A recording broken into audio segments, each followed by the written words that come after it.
Thursday was a defining moment for the Republic of Kenya, where the citizens, 55 million people, had their voice outside Parliament, and 204 people, called members of Parliament, went selfishly to decide the fate of 55 million people without consulting. It was a dark day that resulted into demonstrations that the country spoke loud and clear.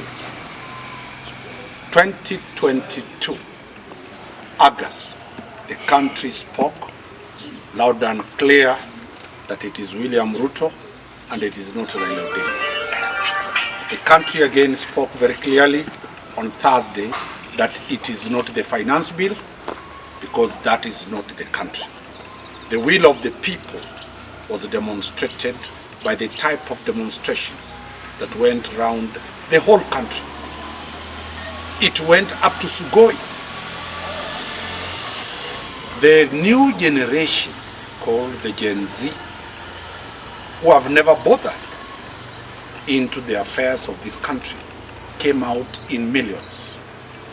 Those ones that were on the streets were only 5% of those ones who were demonstrating at home, those ones who are demonstrating in schools, those ones who are demonstrating in hospitals, those ones who are demonstrating with their keyboard or their smartphones. That message is loud and clear. I'm addressing this from the seat of the West Mugirango constituency, where the Member of Parliament, Honorable Steve Mugaka, we gave him a clear message that if you represent 88,000 registered voters of West Mugirango, all the 88,000 have told you they want a no and here to comply. We have seen those ones who didn't listen to their constituents. Coffins are being carried to their places. We have seen the type of noise coming. It shows clearly that the leadership of President William Ruto and his advisors are living in heaven. Kweli mambo ni matatu, as the president said. Ya tatu ni kwamba utasafirishwa kwenda mbinguni. Now the government has been taken to heaven because it is not listening to the will of the people. The finance bill is on the second stage. We have the third, fourth, fifth stages before the president assents to it. Massive demonstrations have been called on the coming Tuesday. Now we are also supporting the Gen Z that we will also join the demonstrations. I myself, Danstan Omari, will be carrying placards. I will join the demonstration because the people from West Mugirango, the Kenyans I represent in court, the citizens of this country cannot, shall not, and will not accept dictatorial tendencies. We know very well those ones who voted yes were bought. They were bribed by taxpayers' money. That was not their wish.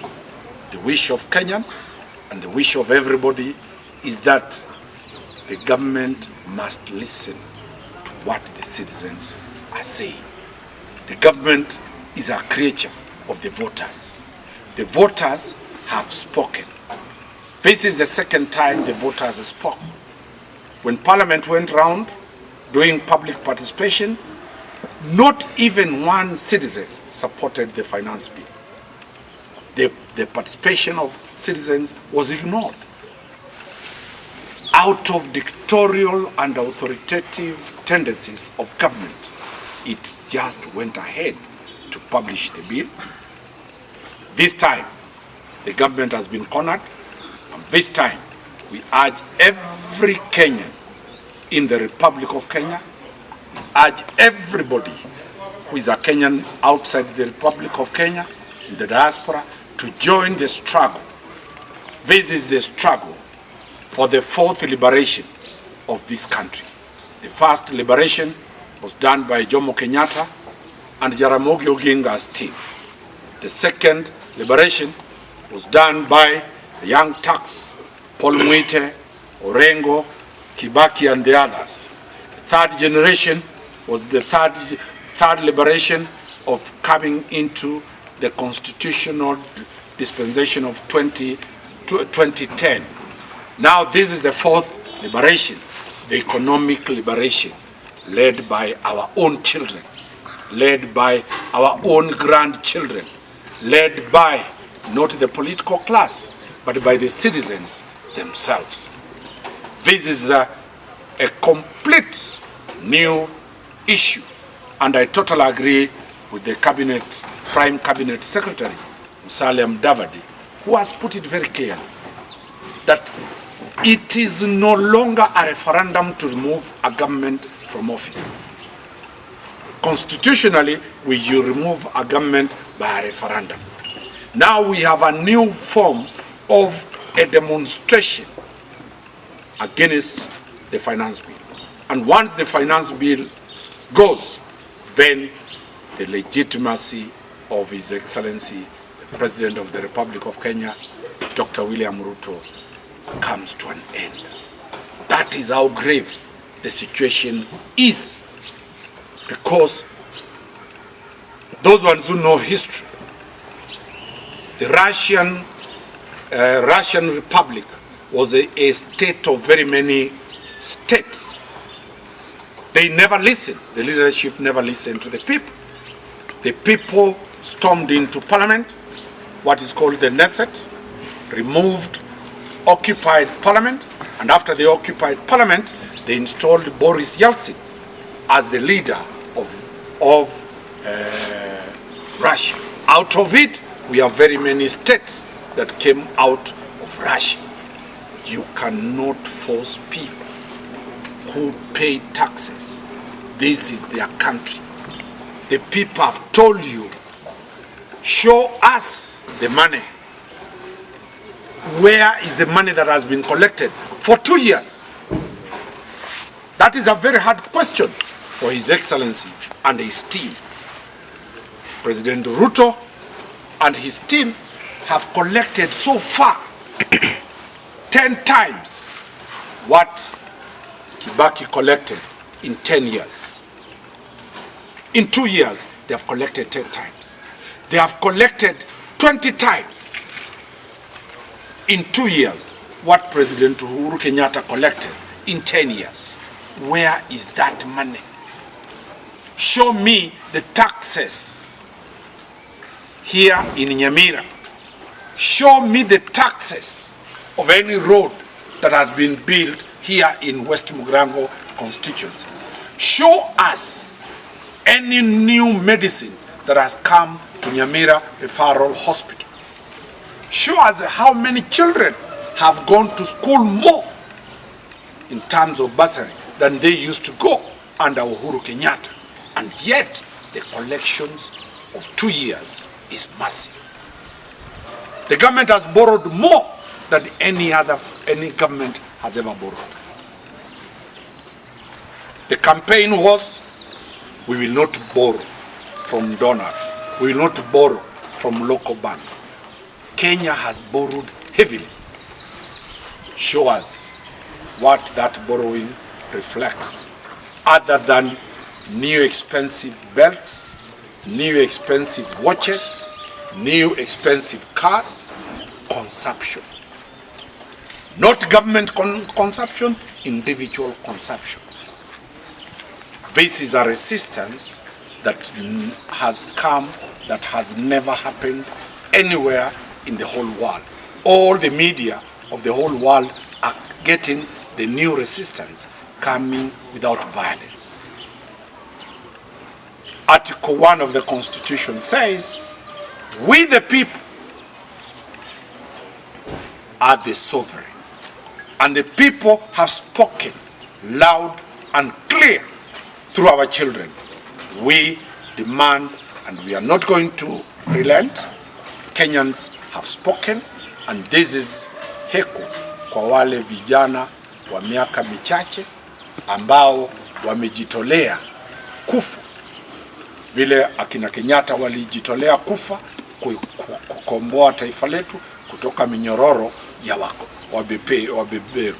Wakaja wale vijana waliopigania ukombozi wakiwa mawakili wadogo, wakakomboa taifa kutoka minyororo ya rais mstaafu Moi. Kukaja katiba mpya, wengi walijitolea kafara, wakamwaga damu yao, kisha tukapata katiba. Sasa vijana wetu, watoto wetu wamejitolea kupigwa risasi, wamejitolea kupigwa tear gas ili kupigania ukombozi wa taifa wa mara 4 ambao tumejitolea. Na nimesema mimi kama wakili nitajitolea. Siku ya Jumanne tutakuwa katika yale maandamano, tutafuata ile taratibu, na naomba kila mtu, taifa zima, watu wasimame ili tuweze kuona yule ambaye anasema ana nguvu za kikatiba za kuongoza taifa, na wale ambao walimpa zile nguvu wamesema hawataki finance bill. Kwa hivyo ile finance bill lazima itaanguka na hatuna njia nyingine. Wakili, labda proceed. Ni wazi kwamba tuliona kwenye vyombo vya habari mbunge wa Dagoretti Kusini akipigiwa kelele na kutoruhusiwa kuzungumza kwenye hafla moja ya umma katika eneo bunge lake. Na tumeona kwenye mitandao ya kijamii vijana hao wa Gen Z wakisema wazi kwamba wataendelea kuwapigia viongozi kelele. Rais William Ruto na naibu wake Rigathi Gachagua wanatarajiwa kuhudhuria hafla moja ya umma kule Nyahururu ya kutawazwa kwa mmojawapo wa mapadri ama kasisi katika eneo hilo. Na vijana wamesema hao viongozi hawataruhusiwa kuzungumza. Unaona hali hii inaweka taifa katika hali gani? Taifa liko sawa. Serikali hainanga masikio. Masikio yake ni migomo, fujo na kupigiwa kelele. Sababu yule ndovu ana masikio marefu, lakini yale masikio marefu sio ya kusikiza, ni ya urembo. Serikali ina masikio ya urembo. Sasa pale kuna masuala matatu tunatarajia yatokee pale. Sauti ya kanisa iko wapi? Kanisa limetoroka wale ambao ni kondoo. Kanisa lilihuzishwa kabisa kuja kwa uongozini kwa Rais Ruto na naibu wake. Kanisa limesahau kazi yake. Ndiposa wale vijana wamesema tutaenda kwenye makanisa, tutaenda misikitini, tutaenda kwenye zile masebule, tutaenda kwenye kaya ili kuwauliza, nyinyi ambao mnatakikana kuzungumza kwa niaba ya raia, mumeenda kitandani na serikali. Kwa hivyo itakuwa shida kubwa sana pale rais atakapokuwa anaongea. Swali la pili, lile tunalotarajia pale ni kwamba watapigiwa kelele. Swala ambalo litajitokeza, je, Rais William Ruto amejiweka mbele kama kiongozi wa bara la Afrika? Yeye mwenyewe ametoka pale Marekani kama kiongozi wa kwanza kuweza kuhudhuria pale. Itakuwa aibu kubwa ikiwa mtoto wake, mjukuu wake, rais na naibu wake ni wale wajukuu wake wanampigia kelele. Itakuwa ni funzo kwao waweze kujua kwamba taifa wanaloliongoza halimo pale Ikulu. Taifa limo Nyahururu, taifa liko hapa Legacy Plaza, taifa liko Nyamira na taifa liko Kisii. Lazima wasikize kile kinachoendelea. Kwa hivyo hii ni mwamko mpya. This is a wake up call to the president. The question is, he's telling these young people, we have collected tax to pay for your fees. The reality is the university fees has tripled. So is there a connection between kutenga na kutenda, ama kusema na kusema. So the questions that the young people are putting to the president is very clear. And you have heard the young people are saying, the kids of the president must come out and identify themselves with the Gen Z. And this is a very serious revolution, not with weapons, but a revolution of noise. And perhaps we had those who were in studio during one of the TV interviews in the country. We had some of those leaders who are leading in this demonstration saying that after they're done with the finance bill, they'll be putting the government to task on audit of the public debt, telling them how much the country owes to who and how that has been paid so far and what's remaining.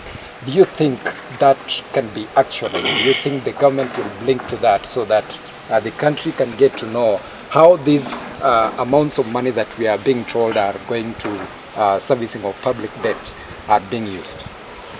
The young people have read digitally, manually, through media, what Article 10 of the Constitution says. Transparency and accountability forms the basis of the principles of good governance. Any information or that is in the possession of government, Article 35 provides that that information is held in trust for the people of the Republic of Kenya. How much the country has borrowed, we don't know. That is a serious violation of the rights of the citizens. Who has been paid our taxes? We need to know, and how much. What did they do? Who is this lender? And that's why the Gen Z are saying William Ruto, His Excellency, and his deputy will not pay that debt. The debt will be paid by these young people when William Ruto has left office. The burden, the government for the benefit of the citizens is a continuous perpetuity. Any debt that is taken and signed by the Cabinet Secretary for Finance binds you and us.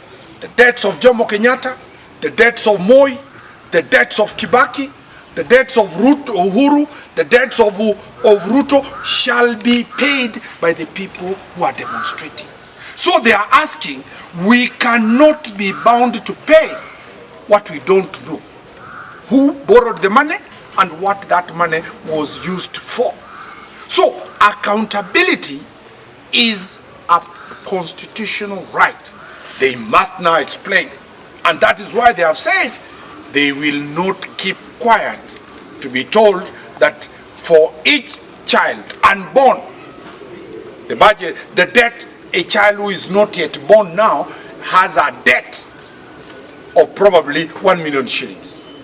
That child, when it will be born, by the time it grows to reach 21 years to start working, the debt will be over 10 million per citizen. Why will that child do that? And that is why now there is an awakening all over that it is not William Ruto who is going to pay this debt. It is us. If we keep quiet, we will have to pay. And we must pay it. And that is why the agitation